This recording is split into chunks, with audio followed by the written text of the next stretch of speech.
Olá pessoal, tudo bem? Meu nome é Paulo César, PC, professor de Geografia.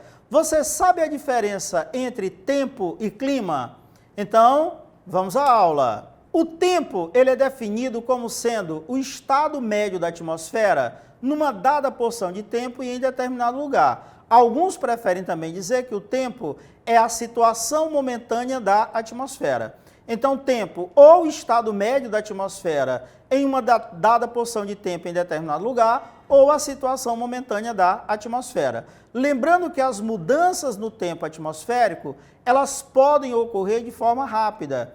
Ao longo de um dia, nós podemos ter várias mudanças no tempo atmosférico. Bem, a meteorologia, ela é definida como a ciência da atmosfera. Essa meteorologia, ela cuida do estudo do tempo.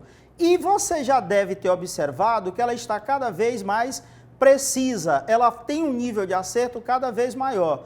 A que se deve isso, PC? Ao uso de satélites, ao uso de supercomputadores e também uma rede mundial e local de coleta de dados atmosféricos. Então, mais uma vez, quem estuda o tempo é a meteorologia.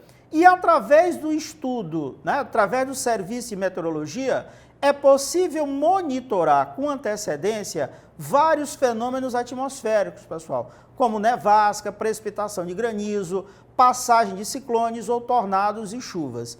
Um exemplo, através do monitoramento de chuva de granizo, lá na região sul, produtores de uva, eles conseguem prever com antecedência esse fenômeno e proteger ali a sua plantação.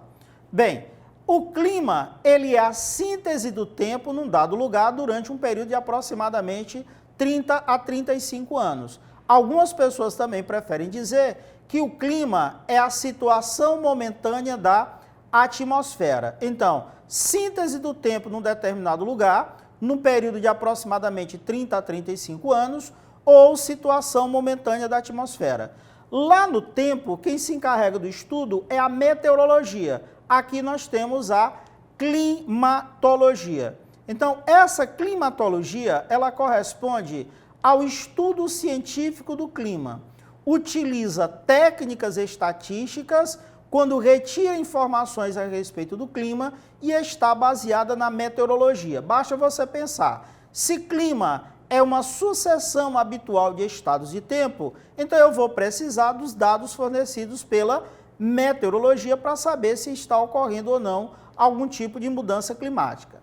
Lembrando que a climatologia, ela está mais preocupada com os resultados dos processos atuantes na atmosfera do que com as operações instantâneas que ocorrem ali. Bem, como nós temos mudanças climáticas ou como ocorrem mudanças climáticas? As mudanças climáticas, elas podem ter diferentes causas. Eu agrupei aí em 3 categorias, as chamadas causas terrestres, causas astronômicas e causas extraterrestres. PC, vamos começar pelas causas extraterrestres, então vamos lá. Nada de pensar que algum ET que vem para cá não, né, pessoal? Então as causas extraterrestres, variações na quantidade de radiação solar. Então, se aumentar ou diminuir a atividade solar, vai ter um impacto direto aqui na temperatura, no clima do nosso planeta. E outro fator extraterrestre estaria relacionado às variações da absorção da radiação solar exterior à atmosfera terrestre. PC, desses dois, qual é o mais importante? Sem sombra de dúvida, a variação na quantidade de radiação solar que é emitida aí pelo nosso astro-rei. Bem, causas astronômicas. Mudanças na órbita da Terra. O que é isso? A Terra, ela descreve o movimento em torno do Sol, é a sua órbita. O momento que está mais próximo é chamado de periélio, que é máximo ali no período de janeiro, e o afélio, que é o período mais distante, que é no mês de julho. Se ocorrer qualquer alteração nessa distância, impacta direta sobre o clima do nosso planeta. E o outro fator astronômico seria a inclinação do eixo terrestre, que atualmente é da ordem de 23 graus e 27 minutos. Se ocorrer qualquer alteração no eixo de inclinação da Terra, impacto direto sobre o clima do nosso planeta, aumentar ou diminuir. E por último, temos aí as chamadas causas terrestres. Está relacionada à deriva continental. lembra que há cerca de 220 milhões de anos, todos os continentes ou toda a massa terrestre estava agrupada, reunida, formando um único continente, que era denominado ali de Pangeia. A partir do momento que ocorreu o processo de fragmentação, essas temperaturas elas começam a mudar. Então, o exemplo disso, a Antártida, nem sempre ela teve a temperatura que tem hoje. Ela já teve uma temperatura muito diferente do que é hoje, muito maior no caso. Tá? Então, eu tenho a deriva continental, as mudanças na topografia, como aparecimento ou desaparecimento de uma determinada cadeia montanhosa, as variações na composição da atmosfera, com a presença ou ausência de determinados gases, e as mudanças na distribuição das superfícies continentais e hídricas, maior ou menor quantidade de água em determinadas regiões. E, por último, as variações na cobertura de neve e gelo. Então, mais uma vez, as mudanças climáticas elas estão relacionadas a causas terrestres, causas astronômicas e causas extraterrestres. PC, eu estou percebendo aqui que você não colocou a ação humana. Vamos lembrar o seguinte, o nosso planeta ele tem 4,5 bilhões de anos. Ao longo desses 4,5 bilhões de anos, as milhares de mudanças climáticas que ocorreram não tiveram a participação humana.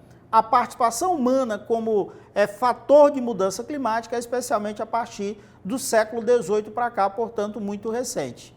Tá? Então, todas aí causas naturais. PC, como eu posso provar que ocorreu alguma mudança climática? Então, os indicadores de climas passados, eles estão relacionados, estão agrupados em 3 categorias. Né? Seriam causas biológicas, causas litogenéticas e causas morfológicas. As causas biológicas ou indicadores biológicos de clima passados, os fósseis, que são remanescentes de plantas e animais, os pólenes e também anéis de árvores. Esses são indicadores de climas passados, especialmente aí os fósseis. As causas litogenéticas ou os indicadores litogenéticos, as camadas anuais de aluviões lacustres, os depósitos de sedimentos transportados pelos rios ou depositados em lagos, os depósitos de sal que podem indicar a presença do oceano em determinadas regiões, né? E poderia colocar também alguns fenômenos de intemperismo, né? Como exemplo aí as lateritas, que podem indicar a presença de um clima mais tropical em determinadas regiões, e também os depósitos de origem glacial. Aqui no Brasil nós temos como exemplo a região do chamado Parque do Varvito, lá no estado de São Paulo, onde mostra a presença no passado de depósitos glaciais. E por último as causas morfológicas, que estariam relacionadas à presença de icebergs, a terraços fluviais e também as dunas fósseis. Então, pessoal, só lembrando mais uma vez, o que é o tempo? É a situação momentânea da atmosfera. Essas mudanças no tempo podem ocorrer de forma rápida. O que é o clima? Clima é uma sucessão habitual de estados de tempo por um período de aproximadamente 30 a 35 anos. Quem estuda o tempo é a meteorologia, quem estuda o clima é a climatologia. Quais são as causas das mudanças climáticas? Causas terrestres, astronômicas e extraterrestres. E quais são os indicadores de climas passados? Indicadores biológicos, litogenéticos e morfológicos. Pessoal, chegamos ao final de mais uma aula, espero que ela tenha sido boa, espero que ela tenha sido proveitosa. Um abraço, pessoal. Tchau!